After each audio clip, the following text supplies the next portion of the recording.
কালিহাতী উপজেলা স্বাস্থ্য কমপ্লেক্সে অনিয়ম, দুর্নীতি ও অব্যবস্থাপনার করুণ দশা। বিস্তারিত দেখুন টাঙ্গাইল থেকে শরীফুল ইসলামের পাঠানো প্রতিবেদনের প্রথম পর্বে। টাঙ্গাইলের কালিহাতী উপজেলা স্বাস্থ্য কমপ্লেক্স সেবার মান, অবকাঠামো ও ব্যবস্থাপনায় চরম অনিয়ম ও অব্যবস্থাপনায় জর্জরিত হয়ে পড়েছে। রোগীদের অভিযোগ, এখানে সঠিক চিকিৎসা, জরুরি সেবা ও ওষুধ পাওয়া কঠিন হয়ে দাঁড়িয়েছে। পাশাপাশি কোয়ার্টার বরাদ্দ, ভবন ব্যবস্থাপনা ও অভ্যন্তরীণ প্রশাসনিক কার্যক্রমেও চলছে ঘুষ বাণিজ্য ও স্বেচ্ছাচারিতা। স্থানীয় সূত্রে জানা যায়, হাসপাতালের কোয়ার্টার ভবনগুলোর অনেকাংশ ফাঁকা থাকা সত্ত্বেও পরিত্যক্ত ভবনে কিছু লোককে থাকতে দেওয়া হয়েছে নিয়ম বহির্ভূতভাবে। অভিযোগ রয়েছে, এসব থাকার অনুমতি পেতে হেড ক্লার্ক লাল মাহমুদকে ঘুষ দিতে হয়। অন্যদিকে পূর্বে কোয়ার্টারে থাকা অনেক নিরীহ পরিবারকে ফুল ভাড়া কাটবে অজুহাতে বের করে দেওয়া হলেও সেই কক্ষগুলো বর্তমানে খালি পড়ে আছে। এছাড়া ডাক্তার রাহাত চৌধুরীর দায়িত্বকালে নার্সদের ডরমেটরি ব্যবস্থাপনা বাতিল হলেও পরবর্তীতে নিয়ম ভেঙে পুনরায় অনিয়ম শুরু হয়েছে বলে অভিযোগ রয়েছে। আরও অভিযোগ পাওয়া গেছে, ডাক্তার রাহাতের নাম ভাঙিয়ে এক ব্যক্তির কাছ থেকে লাল মাহমুদ 20,000 টাকা ঘুষ নেন। পরে বিষয়টি প্রকাশ পেলে টাকা ফেরত দিতে বাধ্য হন। রোগী ও স্বজনরা জানান, হাসপাতালে বিশুদ্ধ পানির ব্যবস্থা নেই। বাইরে থাকা নষ্ট টিউবওয়েলের কারণে অনেককে দূর থেকে পানি আনতে হয়। হাসপাতাল চত্বরের ভিতরে ময়লা আবর্জনা ও দুর্গন্ধে রোগীরা অতিষ্ঠ। টয়লেটগুলো ব্যবহার অনুপযোগী। শিশু ওয়ার্ডের অবস্থাও শোচনীয়। লোডশেডিংয়ের সময় কোনো বিকল্প ব্যবস্থা না থাকায় রোগীরা সমস্যায় পড়েন। যদিও হাসপাতালে জেনারেটর রয়েছে, কিন্তু তা সচল রাখা হয় না।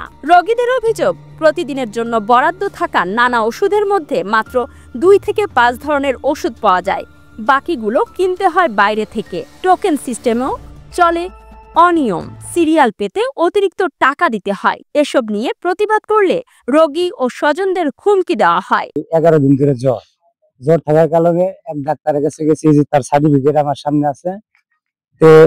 সে আমাকে বললো রক্ত পরীক্ষা করা লাগবে। এক চেম্বারে পাঠালেন, চেম্বারে গেলাম, সেখানে রক্ত পরীক্ষা করার নিয়ে সিরিয়াল দিলাম। সিরিয়াল দেওয়ার পরে বলতেছে টাকা লাগবে 300 টাকা লাগবে, তাহলে রক্ত পরীক্ষা হবে না? হবে না। আমার বলি বাচ্চা হলো প্রতিবন্ধী বাচ্চা, এটা তো আমি আগে তাকে ফ্রি করাইতাম, ওখানে সরকারের আমল থেকেও ফ্রি করাইতাম। তাই আমি বললাম যে এটা তো ফ্রি হয়। হ্যাঁ বললো যে না, ওই আইন গেছে গা, শেখ হাসিনার দেশ থেকে গেছে গা, ওটাও গেছে গা আইন।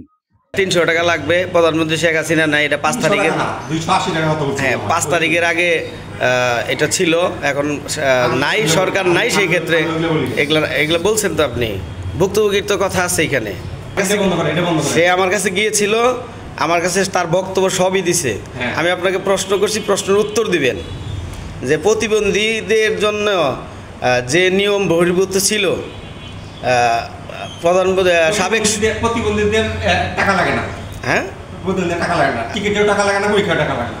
হাসপাতালে অবাধে ঘোরাফেরা করছে দালাল চক্র ও ওষুধ কোম্পানির প্রতিনিধিরা। প্রেসক্রিপশনের ছবি তুলতে গেলে সাংবাদিকরা প্রশ্ন করায় তাদের সাথে তর্কে জড়িয়ে পড়ে কোম্পানির লোকজন। সাংবাদিকদের তথ্য সংগ্রহেও জটিল প্রোটোকল মেনে চলতে হয়, যা অনিয়ম আড়াল করার উদ্দেশ্যেই করা হয়েছে বলে মনে করছেন স্থানীয়রা। আপনার কাছ থেকে ছবি তুললো, এই যেটার ওষুধের নাম প্রত্যেক দিনই নেয় না? আসলাম একটু না, আপনারা এখানে কি করতেছেন সেটা বলেন। আপনারা রিপ্রেজেন্টেটিভ না? না এখানে কি করলেন আপনারা সেটা বলেন। হসপিটালে আপনাদের কি, আপনাদের কাজটা কি হসপিটালে? না মাঝে মধ্যে আসবেন কেন?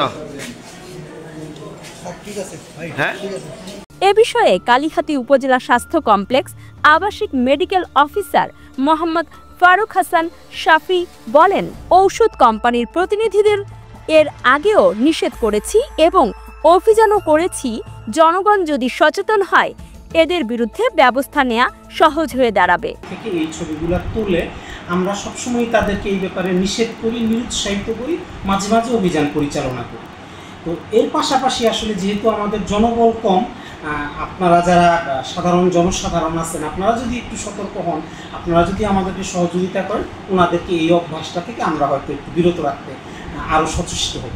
সার্বিক বিষয়ে জানতে চাওয়া হলে কালিহাতী উপজেলা স্বাস্থ্য কমপ্লেক্সের উপজেলা পরিবার পরিকল্পনা কর্মকর্তা ডাক্তার জিন্নাত আলম বলেছেন, আমি নতুন এসেছি, বিস্তারিত ভালোভাবে জেনে প্রয়োজনীয় ব্যবস্থা নেওয়া হবে।